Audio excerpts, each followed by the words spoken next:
नमस्कार। The deep dive में एक बार फिर से आपका स्वागत है। आज हमारे पास कुछ बड़े दिलचस्प सवाल हैं। और ये सवाल अलग अलग दुनियाओं से हैं, लेकिन इनमें एक बात कॉमन है। क्या?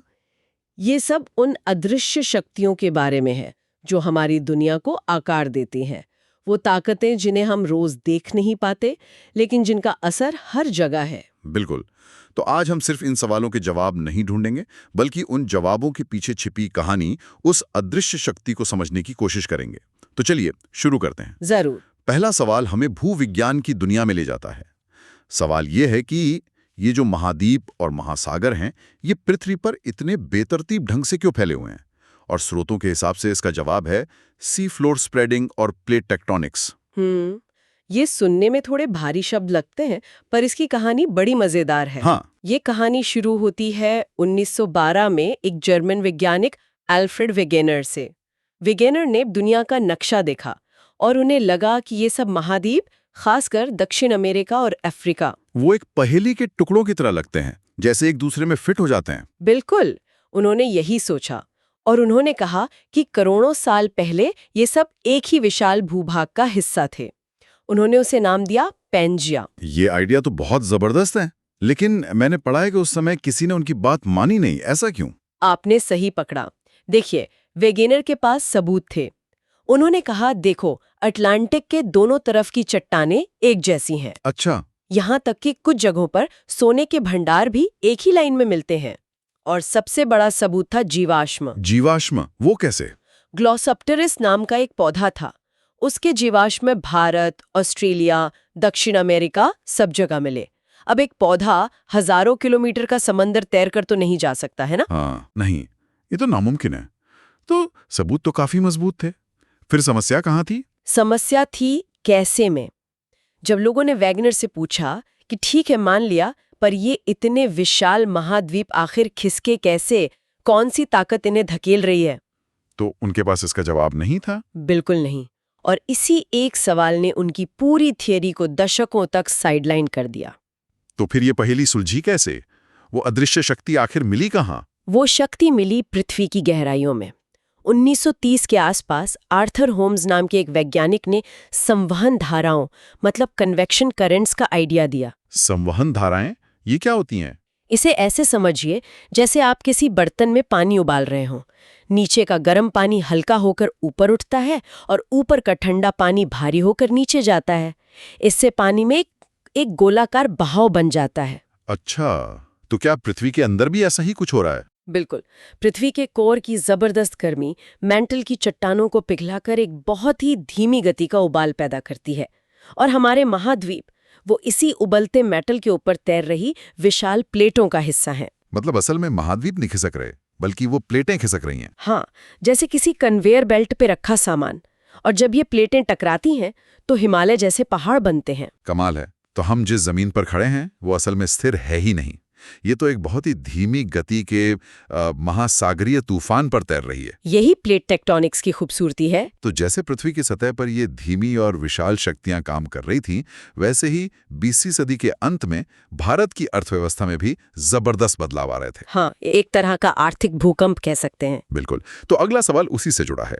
1991 के किस सुधार ने सार्वजनिक क्षेत्र के उद्यमों, मतलब PSUs, की अक्षमता को संबोधित किया और प्रतिस्पर्धा को बढ़ावा दिया? जवाब है मुनाफा कमाने वाले सार्वजनिक उपक्रमों का निजीकरण। 1991 भारत के लिए एक बहुत बड़े संकट का साल था। हमारे पास विदेशों से सामान खरीदने के लिए विदेशी मुद्रा, मतलब फॉरेन करेंसी, लगभग खत्म हो चुकी थी। मैंने सुना है हालत बहुत खराब थी। बहुत ज्यादा। कहते हैं कि हमारे पास सिर्फ 3 हफ्तों का इंपोर्ट बिल चुकाने के पैसे बचे थे।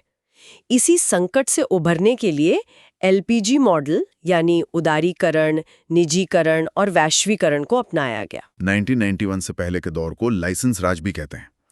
इसका मतलब क्या था आम आदमी के लिए? अगर किसी को कोई कारोबार शुरू करना हो तो क्या होता था? इसका मतलब था कि हर चीज के लिए सरकार की इजाजत चाहिए थी। आपको एक फैक्ट्री लगानी है, लाइसेंस लो।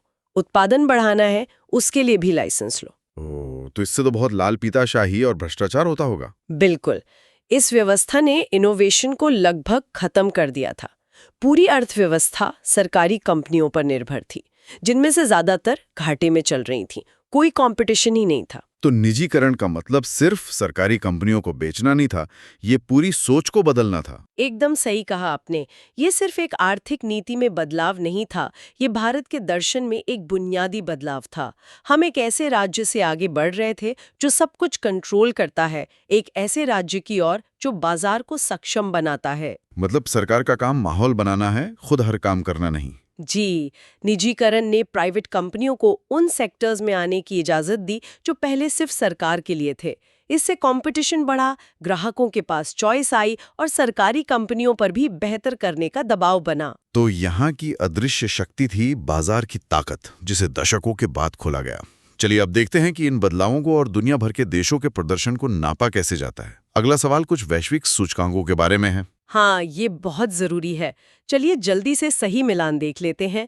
ग्लोबल इनोवेशन इंडेक्स, जो बताता है कि कौन सा देश कितना नया सोच रहा है, उसे विश्व बौद्धिक संपदा संगठन यानी WIPO जारी करता है। ठीक है। ग्लोबल हंगर इंडेक्स यानी वैश्विक भुखमरी सूचकांक, इसे कंसर्न वर्ल्ड वाइड और वेल्थुंग हिल्स नाम की 2 संस्थाएं मिलकर निकालती हैं। और शांति सूचकांक? Global peace index institute for economics and peace जारी करता है। और सबसे मशहूर ह्यूमन डेवलपमेंट इंडेक्स यानी HDI, वो संयुक्त राष्ट्र विकास कार्यक्रम की देन है। इन स्रोतों में भारत की रैंकिंग के बारे में भी जिक्र है। HDI में भारत 193 देशों में 130वें स्थान पर है। ये सिर्फ पैसे के बारे में तो नहीं आया ना? नहीं, बिल्कुल नहीं। और यही HDI की खासियत है। ये मानता है कि विकास का मतलब सिर्फ प्रति व्यक्ति आय नहीं है। ये 3 चीजें देखता है: स्वास्थ्य, शिक्षा और जीवन स्तर। मतलब एक ज्यादा संतुलित नजरिया। हाँ, ये किसी देश की सेहत की एक ज्यादा पूरी तस्वीर देता है। वहीं ग्लोबल हंगर इंडेक्स में भारत की रैंक 123 देशों में 102 बताई गई है और गंभीर श्रेणी में रखा गया है। ये सुनना थोड़ा चिंताजनक है। इसका असल में मतलब क्या है? इसका मतलब है कि देश में भुखमरी और कुपोषण एक बड़ी चुनौती है। ये इंडेक्स 4 चीजें देखता है: कितने लोगों को भरपूर खाना नहीं मिल रहा, बच्चों का कद उम्र के हिसाब से कम होना, जिसे चाइल्ड स्टंटिंग कहते हैं। अच्छा, और चाइल्ड वेस्टिंग भी कुछ होता है? हाँ, चाइल्ड वेस्टिंग यानी कद के हिसाब से बच्चों का वजन कम होना और बाल मृत्यु दर। इन इंडेक्स में कम रैंक एक चेतावनी की तरह होती है, एक अदृश्य समस्या पर रोशनी डालने का तरीका। तो ये इंडेक्स उन अदृश्य सामाजिक और आर्थिक शक्तियों को मापने का एक तरीका है। बहुत दिलचस्प। अब बड़े पैमाने से हटकर चलिए सबसे छोटे पैमाने पर चलते हैं, परमाणु के भीतर। मेरी पसंदीदा दुनिया में। अगला सवाल भौतिकी से है। रदरफोर्ड के किस अवलोकन ने उन्हें यह निष्कर्ष निकालने पर मजबूर किया कि परमाणु का सारा पॉजिटिव चार्ज एक बहुत ही छोटी सी जगह में होता है? और इसका जवाब है कुछ अल्फा कणों का लगभग 180 डिग्री पर वापस उछल जाना। ये विज्ञान के इतिहास के सबसे खूबसूरत पलों में से एक है। अच्छा। रदरफोर्ड ने सोने की एक बहुत पतली पन्नी पर अल्फा कणों की बौछार की। उस समय परमाणु का प्लम पुडिंग मॉडल माना जाता था। मतलब ये कि पॉजिटिव चार्ज पूरे परमाणु में फैला होता है, जैसे केक में मेवे। और अगर वो मॉडल सही होता तो सारे कणों को सीधे निकल जाना चाहिए था? हाँ, या थोड़ा सा रास्ता बदलना चाहिए था। और ज्यादातर कणों के साथ ऐसा हुआ भी। इससे रदरफोर्ड ने अंदाजा लगाया कि परमाणु का ज्यादातर हिस्सा तो खाली है, लेकिन फिर कुछ ऐसा हुआ जिसकी किसी को उम्मीद नहीं थी। क्या हुआ? लगभग 20,000 में से एक कण पन्नी से टकराकर सीधा वापस आ गया। सीधा वापस? हाँ, रदरफोर्ड ने बाद में लिखा, ये उतना ही अविश्वसनीय था जैसे आप एक टिश्यू पेपर पर 15 इंच का तोप का गोला दागें और वो वापस आकर आपको ही लग जाए। वाह, यहीं पर असली खोज छुपी थी। बिल्कुल। किसी कण का सीधा वापस उछलना तभी मुमकिन था जब वो अपने ही जैसे पॉजिटिव चार्ज वाली किसी बहुत छोटी और बहुत सघन चीज से टकराया हो। इसी एक अवलोकन से परमाणु के केंद्र में नाभिक यानी न्यूक्लियस की खोज हुई। और हमारी परमाणु की पूरी समझ हमेशा के लिए बदल गई। यहाँ अदृश्य शक्ति थी, इलेक्ट्रोस्टैटिक रिपल्शन फोर्स। कमाल है ना? चलिए अब भौतिकी के नियमों से हटकर इंसानों के बनाए नियमों की बात करते हैं। हमारे अगले 2 सवाल शासन और संविधान से हैं। पहला, भारतीय नागरिक सुरक्षा संहिता 2023 के बारे में है। एक कथन है कि ये न्याय प्रणाली में तेजी लाने के लिए ई-फाइलिंग और वर्चुअल ट्रायल को बढ़ावा देता है। और कारण ये है कि तकनीक का इस्तेमाल मुकदमों के बोझ को कम करेगा। तो यहाँ सवाल ये है कि क्या कारण कथन की सही व्याख्या करता है? और जवाब है हाँ, बिल्कुल करता है। भारत की न्याय प्रणाली की सबसे बड़ी समस्याओं में से एक है मुकदमों का अंबार, करोड़ों के सालों से पेंडिंग है। ये तो बहुत बड़ी समस्या है। हाँ, और ये नई संहिता टेक्नोलॉजी को इस अदृश्य बोझ से निपटने के एक औजार के रूप में देखती है। ई फाइलिंग और वर्चुअल सुनवाई सिर्फ सुविधा के लिए नहीं है, बल्कि ये सिस्टम की धीमी गति की समस्या को हल करने की दिशा में एक महत्वपूर्ण कदम है। और अब हमारा आखिरी सवाल, जो हमें भारतीय संविधान के निर्माण के समय में वापस ले जाता है। सवाल है, संविधान सभा में मौलिक अधिकारों, अल्पसंख्यकों और जनजातीय क्षेत्रों पर सलाहकार समिति के अध्यक्ष कौन थे? और इसका जवाब है सरदार वल्लभ भाई पटेल। ये सिर्फ एक तथ्य की तरह लगता है। लेकिन ये सिर्फ एक तथ्य नहीं है, इसके पीछे एक बहुत बड़ा संदर्भ है। सोचिए, उस समय भारत का बंटवारा हो चुका था, दंगे हो रहे थे और 500 से ज्यादा रियासतों को भारत में शामिल करना था। ऐसे माहौल में अल्पसंख्यकों के मन में डर होना स्वाभाविक था। तो इस समिति का काम सिर्फ अधिकार लिखना नहीं था, बल्कि विश्वास पैदा करना था। बिल्कुल, और सरदार पटेल का इस समिति का अध्यक्ष होना बहुत महत्वपूर्ण था। वे एक मजबूत नेता माने जाते थे और उनके नेतृत्व ने ये पक्का किया कि सभी वर्गों के अधिकारों को संविधान में मजबूती से जगह मिले। ये समिति उस अदृश्य सामाजिक अनुबंध को बना रही थी जिस पर आधुनिक भारत की नींव रखी जानी थी। तो आज हमने देखा कि कैसे अलग-अलग क्षेत्रों में अदृश्य शक्ति एक ऐसी नीति से जिसने आजाद भारत की आर्थिक दिशा तय की। सवाल 1956 के औद्योगिक नीति संकल्प से जुड़ा है। स्रोत कहता है कि इसकी मुख्य विशेषता उद्योगों को 3 अनुसूचियों में बांटना था और भारी उद्योगों में सरकारी क्षेत्र को प्राथमिकता देना। लेकिन ये सिर्फ एक वर्गीकरण तो नहीं रहा होगा। इसके पीछे की सोच क्या थी? ये बहुत जरूरी सवाल है। देखिए, ये सिर्फ एक नीति नहीं थी, बल्कि ये नेहरूवादी समाजवाद का एक ठोस रूप था। उस समय देश नया-नया आज़ाद हुआ था और सरकार का मानना था कि अगर भारत को तेजी से आत्मनिर्भर बनना है, तो जो बड़े और ज़रूरी उद्योग हैं, उनकी कमान सरकार के हाथ में होनी चाहिए। निजी क्षेत्र के पास ना तो उतनी पूंजी थी, न ही वो राष्ट्र निर्माण के लक्ष्यों को प्राथमिकता देते। तो ये एक तरह का आर्थिक खाका था। अच्छा, तो ये जो 3 हिस्सों में बांटने का विचार था, ये 3 अनुसूचियां ये असल में थीं क्या? ये कैसे तय हुआ कि कौन सा उद्योग किसके हिस्से आएगा? सरकार ने उद्योगों को नियंत्रण के आधार पर बांटा। पहली थी अनुसूची ए। इसमें 17 सबसे जरूरी उद्योग थे, जैसे हथियार, परमाणु ऊर्जा, लोहा इस्पात, भारी मशीनरी और रेलवे। इन पर सिर्फ और सिर्फ सरकार का एकाधिकार था। इन्हें देश की रीढ़ की हड्डी माना गया, जिस पर कोई समझौता नहीं हो सकता था। यानी सुरक्षा और बुनियाद से जुड़े सारे उद्योग सरकार ने अपने पास रख लिए। ये तो समझ में आता है, लेकिन बाकी 2 अनुसूचियों में क्या था? इसके बाद आई अनुसूची बी, जिसमें 12 उद्योग थे। यहां सरकार ने थोड़ी नरमी दिखाई। इसमें रसायन, उर्वरक, एल्यूमिनियम जैसे उद्योग थे। नीति ये थी कि इन उद्योगों की शुरुआत तो सरकार करेगी, लेकिन निजी क्षेत्र भी साथ में काम कर सकता था, एक सहायक की भूमिका में। ये मिश्रित अर्थव्यवस्था की तरफ पहला बड़ा कदम था, कह सकते हैं। और फिर तीसरी श्रेणी बची, अनुसूची सी। इसमें वो सभी उद्योग आ गए जो पहले 2 में नहीं थे। हाँ, और इन्हें पूरी तरह से निजी क्षेत्र के लिए खुला छोड़ दिया गया, लेकिन एक शर्त के साथ। शर्त यह कि सरकार लाइसेंस और परमिट के जरिए इन पर भी नियंत्रण रखेगी और अगर राष्ट्रीय हित में जरूरी हुआ तो हस्तक्षेप कर सकती है। इसी को बाद में लाइसेंस राज भी कहा गया। तो इस एक दस्तावेज ने दशकों तक भारत में व्यापार की रफ्तार और दिशा को नियंत्रित किया। इसका असर तो आज भी दिखता होगा, है ना? जब हम सरकारी कंपनियों की सफलता या विफलता पर बहस करते हैं। बिल्कुल। आज भी जब हम किसी बड़े पीएसयू यानी सरकारी उपक्रम को देखते हैं, तो उसकी जड़ें कहीं ना कहीं 1956 की इसी नीति में मिलती हैं। इसने भारत का औद्योगिक आधार तो बनाया, लेकिन कुछ लोगों का मानना है कि इसने प्रतिस्पर्धा को भी सीमित कर दिया। खैर, हमने देखा कि कैसे एक नीति ने देश की औद्योगिक जमीन तैयार की। अब बात करते हैं उस असली जमीन की, उस मिट्टी की जो हमारी कृषि की बुनियाद है। हाँ, ये दिलचस्प जुड़ाव है। अगला सवाल भूगोल से है और 2 तरह की मिट्टियों के बारे में है, जलोढ़ मिट्टी और लाल पीली मिट्टी।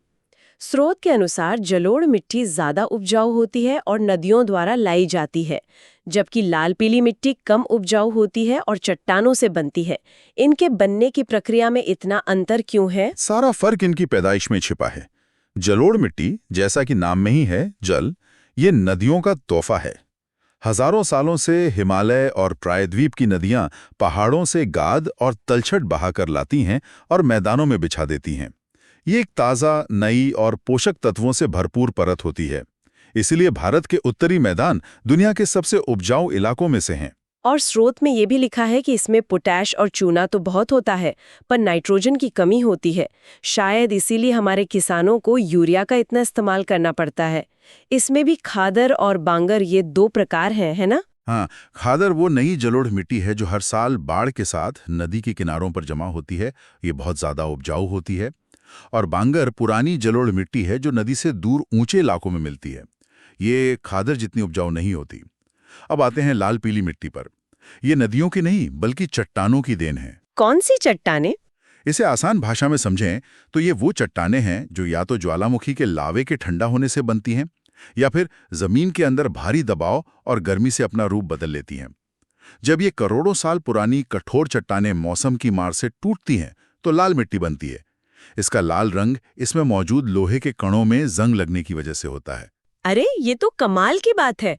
मुझे हमेशा लगता था कि लाल मिट्टी और पीली मिट्टी दो बिल्कुल अलग तरह की मिट्टियां होती हैं। स्रोत में लिखा है कि जब लाल मिट्टी में पानी मिलता है तो वो पीली हो जाती है। ये कभी नहीं सोचा था कि एक ही चीज पानी के जादू से अपना रंग बदल सकती है। बिल्कुल। जब लोहे के ऑक्साइड में नमी आ जाती है या कहें कि वो पानी सोख लेता है तो उसका रंग पीला पड़ जाता है। चूंकि ये पुरानी चट्टानों से बनती है, इसमें पोषक तत्वों की कमी होती है, इसलिए यह कम उपजाऊ होती है। तो आप देखिए, मिट्टी का प्रकार सीधे सीधे उस क्षेत्र की कृषि, अर्थव्यवस्था और यहाँ तक कि आबादी के घनत्व को भी प्रभावित करता है। जिस तरह मिट्टी की संरचना खेती के नियम तय करती है, उसी तरह हर व्यवस्था को चलाने के लिए कुछ नियम होते हैं। चलिए अब एक अलग ही मैदान में चलते हैं, फुटबॉल के मैदान में। सवाल बहुत सीधा है। फुटबॉल मैदान में जो केंद्र वृत्त यानी सेंटर सर्कल होता है, उसकी त्रिज्या कितनी होती है? सही जवाब है 9.15 मीटर्स। लेकिन यह सिर्फ एक तथ्य है। सवाल यह है कि यह 9.15 मीटर ही क्यों?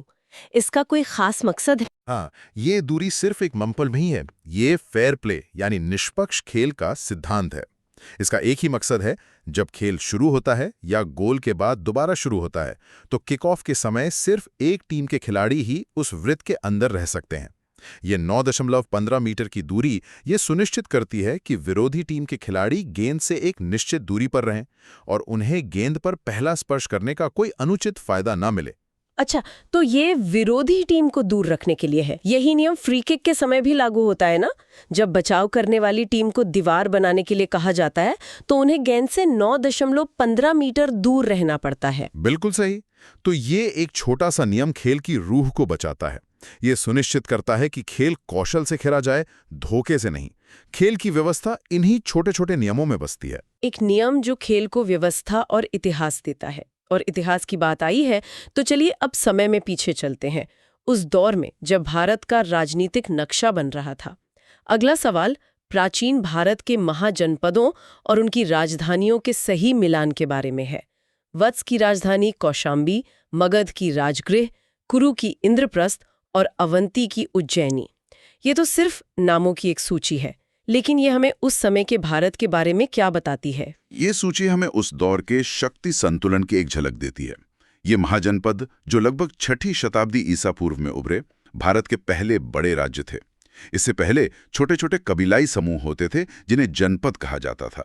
लेकिन लोहे के इस्तेमाल से खेती बढ़ी, सेनाएं ताकतवर हुईं और इन जनपदों ने दूसरे इलाकों को जीतकर बड़े साम्राज्यों का रूप ले लिया, जिन्हें महाजनपद कहा गया। कुल 16 ऐसे महाजनपद थे। ये तो दिलचस्प है, लेकिन इतने सारे शक्तिशाली राज्यों के होते हुए भी आखिर में मगध ही क्यों सबसे ऊपर निकला? इतिहास की किताबों में हम सबसे ज्यादा मगध के बारे में ही पढ़ते हैं। क्या उसकी भौगोलिक स्थिति बेहतर थी या कोई और वजह थी? आपने बिल्कुल सही नस पकड़ी है। मगध के उदय के पीछे कई बड़ी वजह थी। पहली उसकी भौगोलिक स्थिति। उसकी दोनों राजधानियां, पहले राजगृह और बाद में पाटलिपुत्र, सामरिक रूप से बहुत सुरक्षित थी। राजगृह 5 पहाड़ियों से घिरा था और पाटलिपुत्र गंगा, सोन और गंडक नदियों के संगम पर था। एक जल दुर्ग की तरह। हाँ, बिल्कुल सही, एक जल दुर्ग की तरह। मतलब उस पर हमला करना ही मुश्किल था। अच्छा। हाँ, दूसरी बड़ी वजह थी आर्थिक संपन्नता। मगध गंगा के मैदान के सबसे उपजाऊ हिस्से में था, जिससे खेती अच्छी होती थी और सरकार को भरपूर टैक्स मिलता था। साथ ही आज के झारखंड के जो लोहे के भंडार हैं वो भी उसके पास थे, जिससे मजबूत हथियार और औजार बनते थे। और हाथियों की उपलब्धता ने उसकी सेना को अजेय बना दिया था। तो ये सिर्फ राजाओं की महत्वाकांक्षा नहीं थी, बल्कि भूगोल और संसाधनों ने मगध की किस्मत तय की। तो ये सवाल सिर्फ राजधानियां नहीं बता रहा, बल्कि प्राचीन भारत में एक महाशक्ति के उदय की कहानी की नींव रख रहा है। ये उस समय की राजनीतिक वास्तुकला थी। चलिए अब राजनीतिक वास्तुकला से असली वास्तुकला की ओर बढ़ते हैं। बिल्कुल, पत्थरों में गढ़ी गई कहानियों की तरफ। हमारा आखिरी सवाल चंदेल राजवंश द्वारा बनाए गए एक मंदिर के बारे में है, जो अपनी शानदार मूर्तियों के लिए जाना जाता है। सही जवाब है कंदरिया महादेव मंदिर। ये खजुराहो में है। स्रोत में और भी मंदिरों का जिक्र है, जैसे बृहदेश्वर, मुढेरा का सूर्य मंदिर और लिंगराज मंदिर। ये सभी मंदिर एक दूसरे से कितने अलग हैं? बहुत अलग हैं, और यही भारत की स्थापत्य विविधता की खूबसूरती है। कंदरिया महादेव मंदिर, जो शिव को समर्पित है, वो नागर शैली का सबसे बेहतरीन उदाहरण है। इस शैली की पहचान इसका ऊंचा, घुमावदार शिखर होता है, जो किसी पहाड़ की चोटी जैसा लगता है। ये उत्तर भारत के मंदिरों की खासियत है। और स्रोत में तमिलनाडु के बृहदेश्वर मंदिर का भी जिक्र है, जिसे राजा राजा चोल ने बनवाया था। उसकी तस्वीरें देखें तो वो बिल्कुल अलग दिखता है। उसका शिखर पिरामिड जैसा है। सही पहचाना, वो द्रविड़ शैली में बना है। द्रविड़ शैली दक्षिण भारत में प्रचलित थी। इसमें शिखर की जगह एक पिरामिड के आकार का टॉवर होता है, जिसे विमान कहते हैं। इसमें कई मंजिलें होती हैं और हर मंजिल पर मूर्तियां होती हैं। तो आप देखिए, भूगोल ने कैसे मंदिर बनाने की शैली को भी उत्तर और दक्षिण में बांट दिया। और ओडिशा का लिंगराज मंदिर, वो तो उत्तर में भी नहीं है और दक्षिण में भी नहीं। लिंगराज मंदिर नागर शैली का ही एक क्षेत्रीय रूप है, जिसे कलिंग शैली कहा जाता है। इसमें नागर शैली का शिखर तो होता है, लेकिन वो ज्यादा सीधा और घुमावदार होता है और उस पर बहुत बारीक नक्काशी होती है। तो एक ही सवाल के बहाने हमें भारत की 3 प्रमुख मंदिर शैलियों, उत्तर की नागर, दक्षिण की द्रविड़ और पूर्व की कलिंग, की एक झलक मिल जाती है। हर शैली उस राजवंश और उस क्षेत्र की पहचान को दर्शाती है।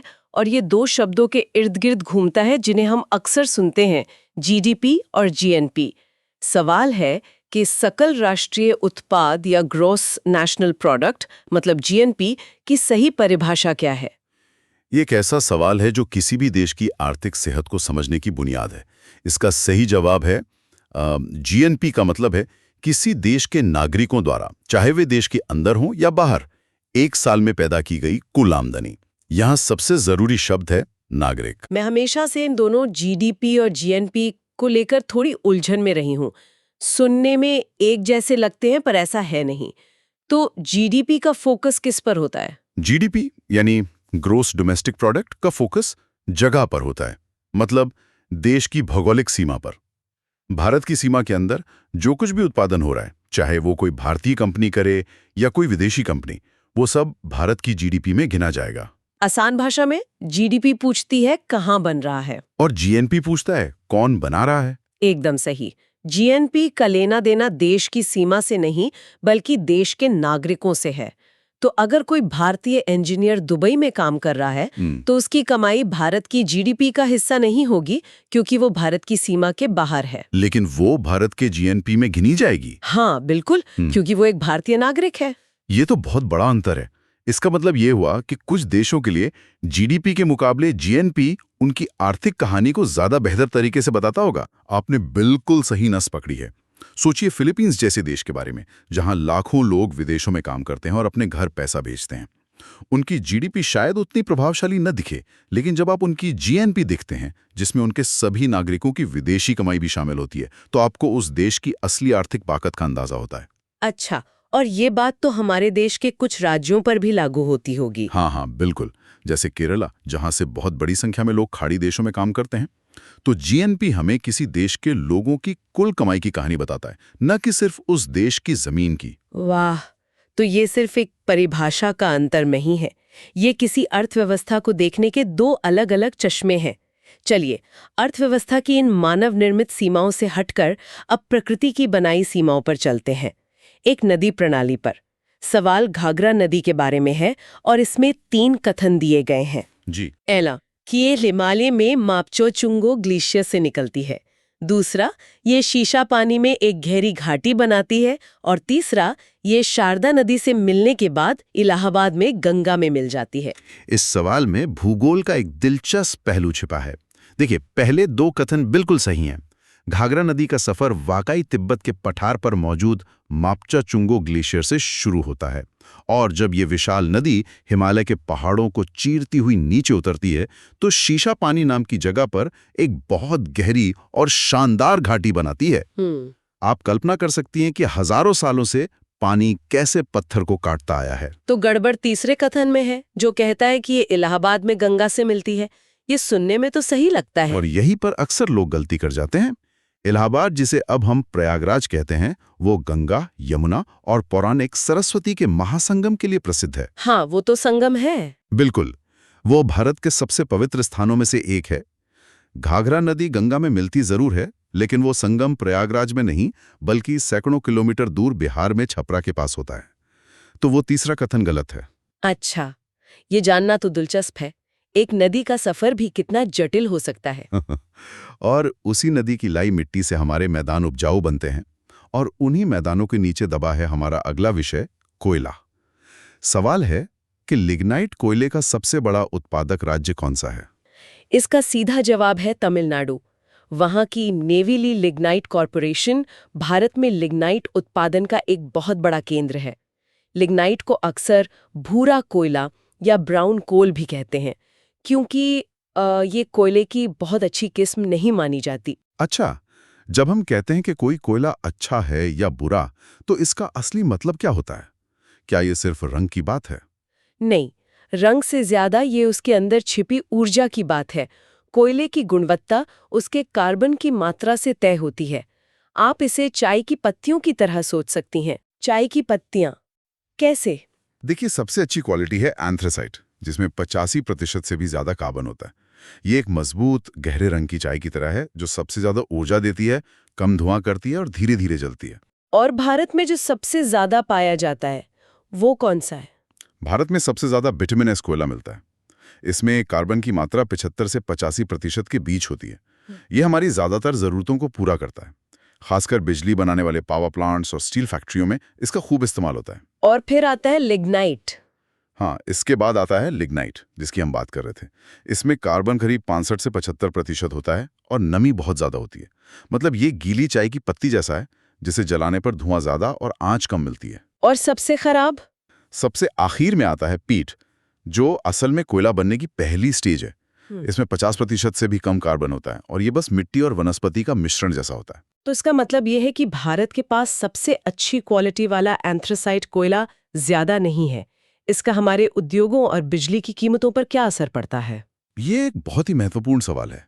भारत में एंथ्रासाइट सिर्फ जम्मू कश्मीर के कुछ इलाकों में सीमित मात्रा में मिलता है, इसलिए हमें अपनी जरूरतें पूरी करने के लिए बिटुमिनस पर निर्भर रहना पड़ता है। तो इसका सीधा असर ये है कि हमारे पावर प्लांट्स को उतनी ही बिजली बनाने के लिए ज्यादा कोयला जलाना पड़ता है, जिससे प्रदूषण भी ज्यादा होता है। और जब हमें बहुत उच्च गुणवत्ता वाले कोयले की जरूरत होती है, जैसे स्टील बनाने के लिए, तो हमें उसे ऑस्ट्रेलिया जैसे देशों से आयात करना पड़ता है, जो महंगा पड़ता है। तो जमीन के नीचे कौन सा कोयला है, ये सीधे सीधे हमारे और आपके बिजली के बिल पर असर डालता है। बात तो सही है। जमीन के नीचे की इस ऊर्जा से अब बात करते हैं सरकार द्वारा चलाई जाने वाली योजनाओं की। सवाल ये है कि दी गई योजनाओं और मंत्रालयों की जोड़ियों में से कौन सी सही है। इनमें से जो सही जोड़ी है वो है समर्थ योजना कपड़ा मंत्रालय, यानी मिनिस्ट्री ऑफ टेक्सटाइल्स। ये योजना कपड़ा उद्योग से जुड़ी है और इसका मकसद लोगों को इस सेक्टर में काम करने के लिए ट्रेनिंग देना और उनके कौशल को बढ़ाना है। और बाकी की जोड़ियां गलत है, तो चलिए उन्हें भी ठीक कर देते हैं ताकि पूरी तस्वीर साफ हो जाए। हाँ, ये जरूरी है। पीएम जन्मन योजना का संबंध विशेष रूप से कमजोर जनजातीय समूहों से है, तो ये जनजातीय मामलों के मंत्रालय के तहत आती है। ठीक है। फिर है मिशन शक्ति, जो महिलाओं की सुरक्षा और आत्मनिर्भरता से जुड़ी है। इसे महिला एवं बाल विकास मंत्रालय चलाता है। और पीएम मित्रा योजना भी कपड़ा मंत्रालय से ही जुड़ी है। इसका लक्ष्य देश में बड़े बड़े टेक्सटाइल पार्क बनाना है। अच्छा। इन योजनाओं को चलाने वाली केंद्र सरकार और राज्यों की सरकारों के बीच का रिश्ता कभी-कभी तनावपूर्ण हो जाता है। और यहीं से हमारा अगला सवाल आता है, जो भारतीय राज व्यवस्था का एक बहुत ही संवेदनशील विषय है, राष्ट्रपति शासन। सवाल है कि राष्ट्रपति शासन लागू करने के बारे में कौन सा कथन सही है। सही कथन ये है कि राज्यपाल की सिफारिश पर राज्य सरकार को बर्खास्त किया जा सकता है, भले ही विधानसभा में उसका बहुमत क्यों ना हो। यह शक्ति संविधान के अनुच्छेद 356 से मिलती है। इसे राज्य आपातकाल भी कहते हैं। लेकिन ये इतना विवादास्पद क्यों है? ये जो कहते हैं संवैधानिक तंत्र की विफलता, इसका आखिर मतलब क्या है? और यही इस विवाद की जड़ है। संवैधानिक तंत्र की विफलता की परिभाषा बहुत स्पष्ट नहीं है। इसका मतलब यह है कि जब राज्यपाल को लगे कि राज्य सरकार संविधान के हिसाब से नहीं चल पा रही है, तो वो राष्ट्रपति शासन की सिफारिश कर सकते हैं। तो ये एक तरह का सेफ्टी वॉल्व था। हाँ, बिल्कुल। इसे बनाने का मूल उद्देश्य यही था कि अगर कोई राज्य सरकार बिल्कुल ही हाथ से निकल जाए या देश की एकता को खतरा हो, तो केंद्र दखल दे सके। लेकिन क्या इसका राजनीतिक इस्तेमाल भी हुआ है? इतिहास तो यही बताता है। आलोचकों का कहना है कि कई बार केंद्र सरकारों ने इसका इस्तेमाल अपनी विरोधी पार्टी की राज्य सरकारों को अस्थिर करने या गिराने के लिए एक राजनीतिक हथियार के रूप में किया है। स्रोत में जो तथ्य दिए गए हैं कि यह पहली बार 1951 में पंजाब में लगा और सबसे ज्यादा 11 बार मणिपुर में, वो इसकी लंबी और जटिल कहानी की ओर इशारा करते हैं। चलिए, अब देश चलाने वाली बड़ी बड़ी शक्तियों की बात से हटकर इसे बिल्कुल हमारे घर के स्तर पर ले आते हैं। भौतिकी का एक सीधा सा सवाल।